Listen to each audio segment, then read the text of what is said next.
자, 개혁신당 조홍천 전 의원이 지금 경기지사 출사표 던졌습니다. 자, 도저히 손이 가지 않는 기득권 양당 후보 말고 정말 찍고 싶은 사람 아무리 봐도 저밖에 없다고 했습니다. 민주당 의원도 해봤고 이제 보수 정권에서 역할도 해봤고 무엇이 문제인지 왜 바뀌지 않는지 잘한다. 저 조홍천이 하겠다며 판을 지금 흔들고 있습니다. 국민의힘은 현재 양양자, 함진규, 이성배 후보 간 경선 진행 중이고요. 5월 2일 날 이제 후보 확정되는데 이제 국민의힘 표를 잠시 깔 거란 예측도 나옵니다. 지난 경기지사 선거 때 강용석 후보에 비견되기도 하는데 당시에 0.15% 포인트 차이로 승패가 갈렸는데 강 후보가 1%를 받았습니다. 이준석 개혁신당 대표는 국민의힘과 단일화에 대해 아쉬운 건 국민의힘이다라고 떠넘겼습니다. 개혁신당 조홍천 카드 어떻게 보세요? 의원님은 이게 결국은 국민의힘과 개혁신당 사이에 예를 들어 서울시장에서는 시장 선거에서 연대를 하고 경기도는 저쪽에 밀어주고 이런 식으로 어떤 거래가 있을 수 있다고 보세요? 예, 뭐 충분히 있을 수가 있죠. 그리고 또 충분히 또 변수가 발생을 한 것 같습니다. 결국은 경기도 지사 선거는 그냥 가만히 놔두면은 민주당 추미애 후보가 뭐 일 가능성이 뭐 굉장히 많기 때문에 어쨌든 변수를 만들어야 되는데 그런 면에서는 저는 훌륭한 변수가 됐다고 생각합니다. 조홍천 의원에 대해서 뭐 자타가 공인하다시피 합리적인 어떤 생각을 가지고 박근혜 대통령 때 비서관을 했지만 또 민주당 의원도 했기 때문에 굉장히 또 인지도 높고 특히 최근에 어떤 방송 활동을 비롯해서 그동안 또 민주당 내에서도 할 말은 했기 때문에 아마 경기도민들 사이에서도 지금 추미애 뭐 의원 인지도는 높지만 또 그 반대되는 좀 그 부담감을 거부감을 갖고 있는 분들도 굉장히 많기 때문에 지난번 2022년도 경기도지사 선거할 때 뭐 강용석 전 의원이 갖고 있었던 영향력하고는 비교할 수 없을 정도의 저는 영향력 변수가 발생했다고 봅니다. 그래서 이런 것을 통해서 나중에 개혁신당과 국민의힘 후보 간의 어떤 뭐 단일화 뭐 이슈도 발생할 수도 있을 것 같고 그것이 또 뭐 서울시까지도 연계가 또 될 수도 있을 것 같고 해서 앞으로 좀 진행된 상황은 좀 봐야 되겠으면 어쨌든 가만히 있다가 뭐 지는 어떤 선거는 아니다. 굉장히 큰 변수가 발생했다고 봅니다. 네, 의원님 강용석 후보하고 비견할 수 없을 정도로 좀 파급력이 있을 것 같다라고 얘기를 했는데 어떻게 보세요? 글쎄요, 어쨌든 이준석 대표가 머리를 잘 썼다라고 봅니다. 그러니까 파급력을 떠나서 어쨌든 인물의 무게가 조홍천 정도 돼야 사실은 뭐 국민의힘에서 뭐 이렇게 손을 잡자, 연대하자 이런 말이 나오지 전혀 듣도 보도 못한 인물을 공천했다면 공천 안 한 말도 못한 부분이죠.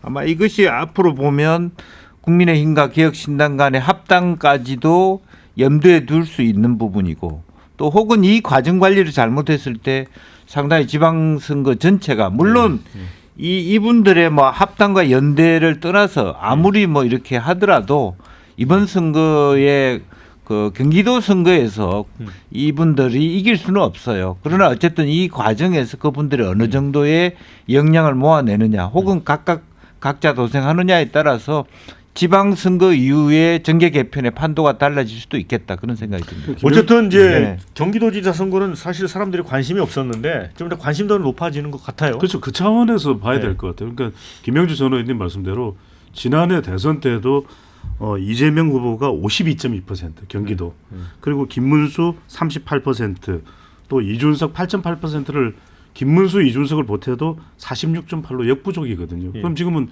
현역 대통령이고 대통령 지지율이 더 올라가 있고 또 추미애 경기지사 후보는 상당히 또 지지층들을 결집할 수 있는 그런 또 정치적인 성격도 가지고 있기 때문에 쉽지는 않습니다. 다만 이제 국힘 후보 플러스 조홍천 개혁신당 후보가 이게 연대가 되면 단일화 과정으로 가면서 이제 자극이 되기 때문에 보수층들을 좀 결집할 수 있는 여지는 있거든요. 아무리 이 조홍천 전 의원이 또 민주당 또 의원을 했어 하더라도 또 대구 출신이고 하다 보니까 그런 부분에 대해서는 분명히 대구와 광주의 뭐 광주 양양자 후보가 될지 어떨지는 모르겠습니다만 국힘 후보와 시너지 효과가 있고 자극이 있다. 어렵지만 그래도 관심을 끌어올 수 있고 보수의 결집을 어느 정도 왜냐하면 그래야 기초자치단체장이나 기초의원, 강역의원, 도의원도 이게 사실은 중요합니다. 어느 정도 끌어올려줘야 되거든요. 그런 점에서는 적어도 강역 단위에서 이렇게 하면서 기초 단위까지도 단일화하는 연대하는 그런 형태로는 갈 수 있겠죠. 이제 조응천 후보 자체가 저는 경기도지사 후보로서 완주 의지가 있나 이거부터 분명히 밝혀야 된다고 생각해요. 왜냐하면은 경기도지사 선거 비용만 뭐 40억, 50억입니다. 그런데 지금 조응천 후보가 가지고 있는 조직력이나 어떤 인적 구성 그리고 개혁신당의 세를 봤을 때는 도지사 선거를 완주하기보다는 국민의힘과 딜을 통해 가지고 뭔가 단일화를 하고 다른 단체장이라든지 시군의원에 대한 어떤 배려를 받으려고 출마한 게 강하고 그리고 남양주에서 선거를 했는데 지난번 선거에서도 재선 의원이 졌지 않습니까? 그리고 더 들어가면은 이분이 또 음마 아파트 소유로 굉장히 유명하신 분입니다. 대치동. 그렇기 때문에 큰 타격감은 없다. 오히려 우리 추미애 경기도지사 후보가 약간 당성과 저희 핵심 지지층의 지지를 많이 받다 보니까 그것을 보완하기 위해서 김용남 전 의원이라든지 이광재 전 강원도지사를 과감하게 보궐선거에 지금 전략 공천한 거거든요. 그러니까 민주당의 어떤 그런 선거 전략이 제가 봤을 때는 훨씬 앞서 보입니다. 네, 댓글에 또 이런 의견도 있습니다. 이준석 대표 정말 똑똑하다. 인재 하나는 잘 영입했네. 이런 의견 주셨고요. 또 이런 의견도 있어요. 추미애 후보자 토론 기대됩니다. 카카카 이번엔 좀 제대로 할까요? 라는 의견을 주셨습니다. 조응천이 민주당으로 나왔으면 100% 당선이고 국힘으로 나왔으면 좀 해볼만 할 텐데 개혁신당 지지율은 너무 미미하다. 이런 의견도 있습니다. 이제 당을 보지 말고 능력을 가진 자가 됐으면 좋겠다. 이런 의견도 있습니다. 홍석준 의원님, 이 아까 그 단일화 가능성이 있다고 말씀을 드렸잖아요. 그 국민의힘이 후보가 누구가 되느냐에 따라 달라지는 거 아니에요, 또? 그렇죠. 일단 후보가 결정되면 이제 당 대 당보다는 결국 이제 후보자 간의 어떤 그 단일화 논의가 될 텐데 그 상대적으로 경기도지사 선거는 굉장히 좀 어렵기 때문에 누가 되더라도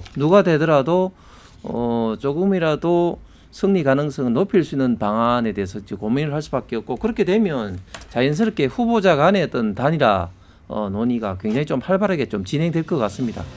그렇게 되면 좀 더 많은 경기도민들의 어떤 관심을 끌고 되고 그리고 그런 것들이 경기도지사 선거뿐만 아니라 기초자치단체장 선거까지도 파급력이 있을 것 같습니다. 네. 자, 이런 댓글도 주셨네요. 오늘 이제 개혁신당 이슈 오랜만에 다뤘더니 개혁신당은 이제 매화나무 그만 심고 앞으로 오렌지 나무만 심으세요. 이런 의견 주셨습니다.